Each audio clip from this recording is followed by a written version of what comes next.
Let's sort of crank through the crowd here. Rupert and James Murdoch, they're at the center of this whole scandal, the father and son team and all of this. Yeah. After Their testimony yesterday, no matter what we thought of it, News Corp stock rose almost 6%. Does this mean that they have dodged a bullet?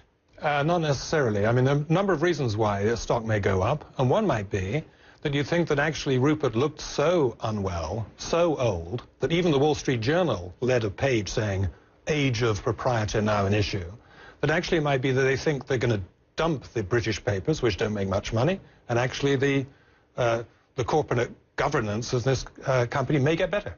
Yeah, I was sort of struck by that, too. He didn't look very strong in there. And there are these weird contradictions that happen. Like, in one breath, he's saying, I couldn't possibly know what was going on with my 53,000 employees. Yeah. And then somebody says, do you think it happened in the United States with 9/11? No, that couldn't have happened.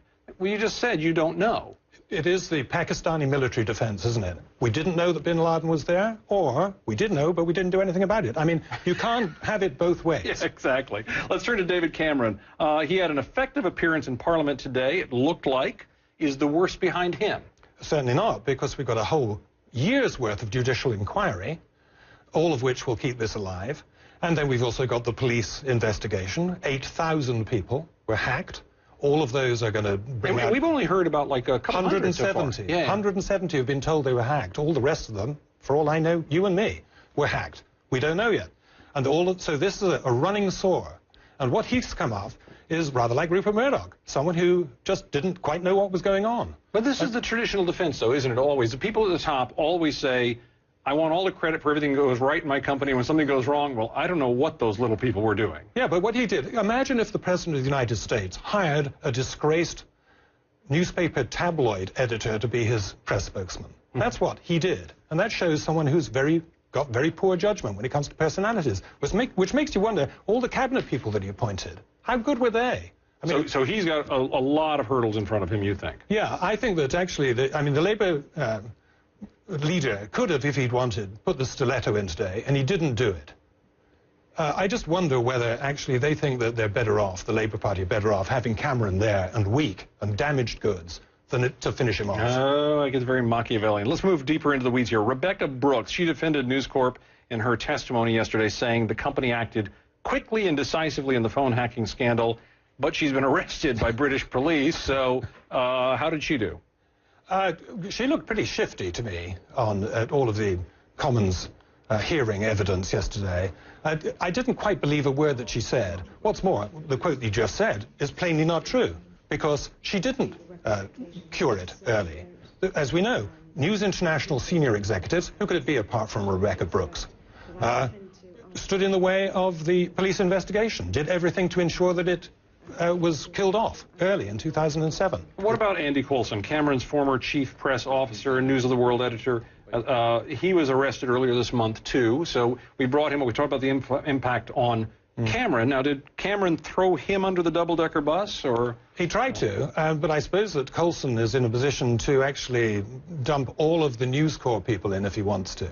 He knows where some of the bodies are buried, and I guess that's about the best chance that he's got, which is to try to implicate other people. What about John Yates, the former assistant commissioner of the Metropolitan Police? He's criticized for shutting down the original phone hacking investigation. And, you know, I'm reminded of that old TV show, Star Trek, where every time a junior officer was with the landing party, he was going to get killed.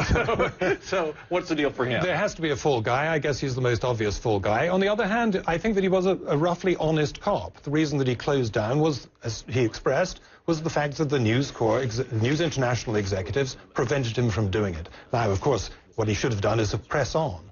Instead, he and his boss, who was then instantly employed by the London Times, which is a News International title, decided that actually they'd rather give up the fight. They can be criticized for that. On the other hand, I think on the whole, the top cops who've gone have done it for honorable reasons, which of course is another means of getting at David Cameron. The fact is, if a top cop goes because something's happened on his watch, you would really wonder whether David Cameron, when appointing a bad person, shouldn't do exactly the same. You know, after these hearings yesterday, I was looking at it and I was saying, from over here, it's a little hard to tell. Is the heat on this story still rising? Or do you think it's at an apex right now? Because if I'm Rupert Murdoch or I'm David Cameron, I'm trying to say, let's see if we can just hold on till it cools a little bit. Well, we are at that stage in the summer where everybody will go away on holiday for a bit, and they'll all resume in October again. So there is going to be a bit of a lull in this story. But I can't see it really going away. As I say, because of the judicial inquiry and because of the police inquiry, it must be on the stocks for at least 12 months. There's been a market readjustment today, but that might be just one day. It's in nobody's interest, really, to allow this story to go away. The fact is that Rupert Murdoch is on the run now. And the Schadenfreude, the great German word that explains what's been going on, is that the British public really like seeing somebody like Rupert get his comeuppance. I was so desperately hoping that Schadenfreude would show up tonight. Nicholas my turn to use it.